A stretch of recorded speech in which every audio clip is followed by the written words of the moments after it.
ओम बिरला की धांसू एंट्री से सदन गरम, राहुल गांधी का मुंह पड़ा सीखा। माननीय सभासदों, माननीय अध्यक्ष जी,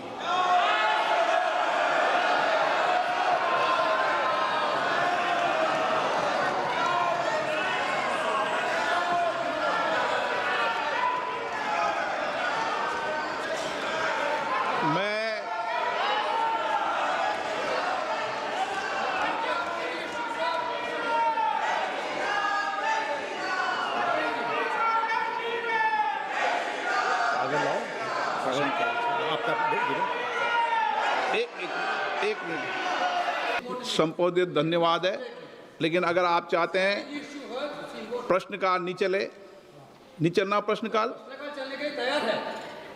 तो प्रश्नकाल आप प्रश्नकाल चलने देना नहीं चाहते तो बैठे।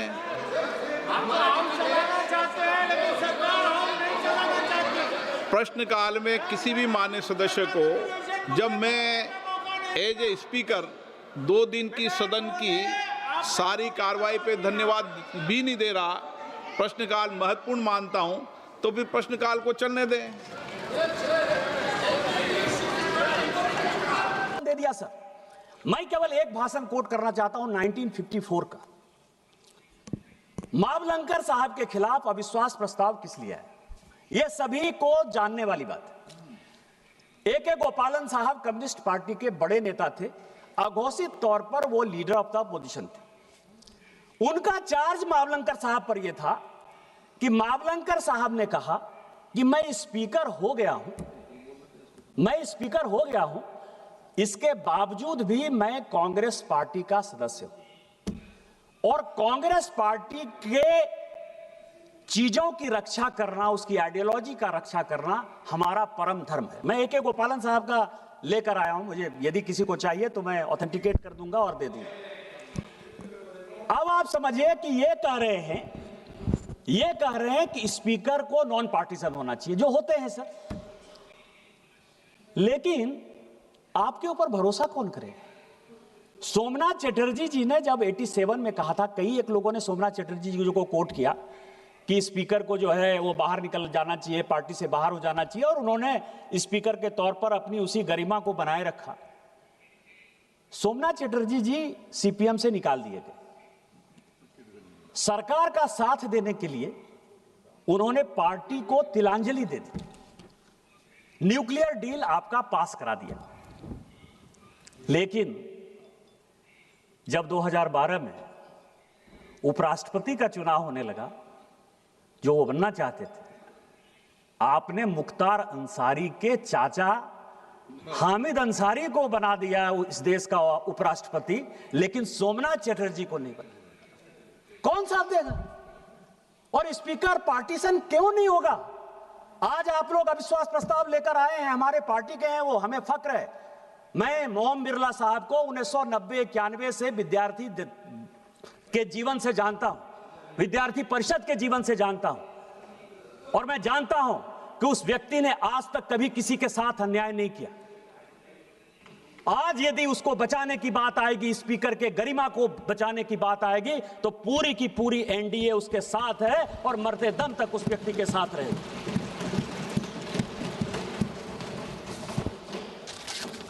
मैं जब लीडर की बात कर रहा था सर, कॉल एंड संदर की, तो सभी लोगों ने कोट किया कि कितनी बार वो पार्लियामेंट में बोले, 2004 में कितनी बार बोले, 2009 में कितनी बार बोले, 2014 में कितनी बार बोले। 2004 से 9 तक जब वो पहली बार सांसद बने सर, तो केवल एक बार बोले, और वो एक बार केवल उन्होंने कहा कि मैं राहुल गांधी ईश्वर की शपथ लेता हूं कि मैं सत्यनिष्ठा से जो है भारत का संसदीय का जो है, इसके अलावा उन्होंने कोई बात नहीं की। 9 से संजोग से 9 में मैं आ गया था। 9 से 14 तक सर, जो पुराना पार्लियामेंट था ना, नहीं, जो पुराना पार्लियामेंट था, पुराने पार्लियामेंट में एक खंबा था सर। वो खंबा के बगल में जो है वो बैठते थे, और उनकी चौकड़ी थी सर, उनके मित्र मंडली थी, उससे वो बातचीत करके आते थे और चले जाते थे। जब उन्होंने मुंह खोला तो कलावती के बारे में मुंह खोला और आज तक फिर कलावती का जो है उन्होंने ध्यान ही नहीं रखा सर।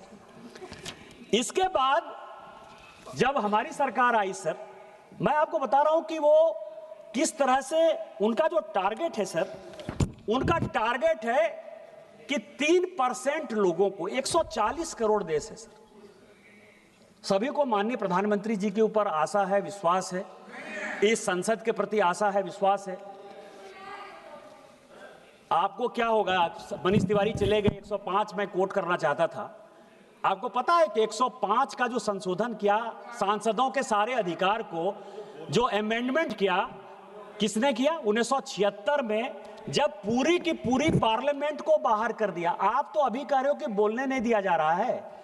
पूरी पार्लियामेंट के विपक्ष को और अपने ही चंद्रशेखर जी, हेमवती नंदन बहुगुणा, जगजीवन राम, सबको जेल में बंद करके जो संविधान की पूरी हत्या कर दी, उसमें सांसदों के अधिकार को भी खत्म कर दिया, राष्ट्रपति के भी अधिकार को खत्म कर दिया।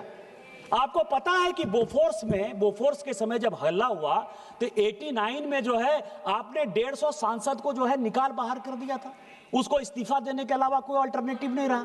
किस संविधान की बात करते हो? यहां तो माइक की बात कर रहे हो यार। तो मैं ये कह रहा हूं कि उन्होंने जो है 2015 से क्या क्या बातें कही सर। उन्होंने 2015 से जो मुद्दे हैं सर, 2015 से एलओपी का है।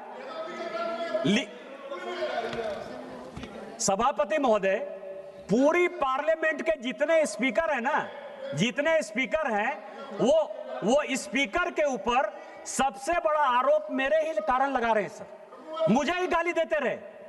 कोई ऐसा स्पीकर नहीं है जिसने कि मेरे बारे में नहीं बोला सर।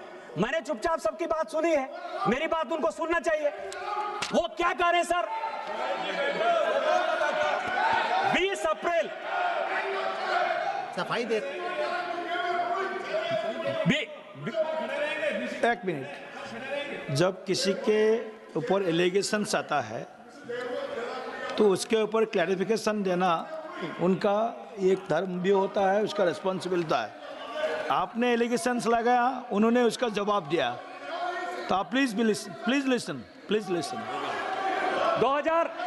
2015 में sir, yes I am allowing him. 2015 मैं डेट वाइज बता रहा हूं सर, उन्होंने क्या क्या बोला। मतलब गोल पोस्ट कैसे राहुल गांधी चेंज करते रहे, या उनके पास कोई विषय ही नहीं रहा देश को गुमराह करने के लिए, मैं बता रहा हूं सर। उन्होंने 20 अप्रैल 2015 को कहा कि सूट बूट की सरकार नहीं चलेगी। प्रधानमंत्री जी तो हमेशा पजामा कुर्ता ही पहनते हैं सर, सूट बूट तो वही पहन रहे हैं। जींस का पैंट, टी शर्ट, ये इंपोर्टेड सारा कुछ, वो ऑन का शूज पहन के कौन आता है सर? सूट बूट की सरकार उनकी है कि सूट बूट की सरकार हमारी है सर? दूसरा सर, वो उन्होंने कहा, इसके बाद उन्होंने 12 मई को, 1 दिसंबर को और 12 अगस्त 3 भाषण दिए सर। और ये तीनों भाषण जो है जी, अगर सभा की अनुमति है तो आधा घंटा के लिए सभा की कार्रवाई हम एक्सटेंड करते हैं। ठीक, यस, गो अहेड प्लीज। उन्होंने जो है किसान के लिए, किसानों के लिए कहा सर। रोज जो है इनके राज में रोज किसान आत्महत्या कर रहे थे सर। इन्होंने जो किसानों की ऋण माफी की सर, उसमें सीएजी की रिपोर्ट में आया कि 65,000 करोड़ रुपया जो है वो किसी न किसी कांग्रेसी नेता के पॉकेट में चला गया।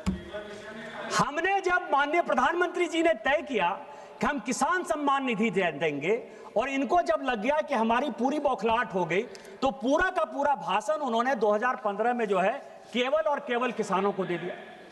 इसके बाद उन्होंने कहा सर, इसके बाद इन्होंने जो अच्छी बात कही सर, इन्होंने 2016 का जो इनका भाषण था सर, कि वीके सिंह सबसे घटिया आदमी है और कन्हैया कुमार इस देश का सबसे बढ़िया आदमी है। इनके पास कार्यकर्ता तो मिलते नहीं थे सर, तो कम्युनिस्ट पार्टी का एक आदमी जेएनयू का अध्यक्ष हुआ, उसको उन्होंने इसी तरह पार्लियामेंट में बोल के अपने पार्टी में ले लिया।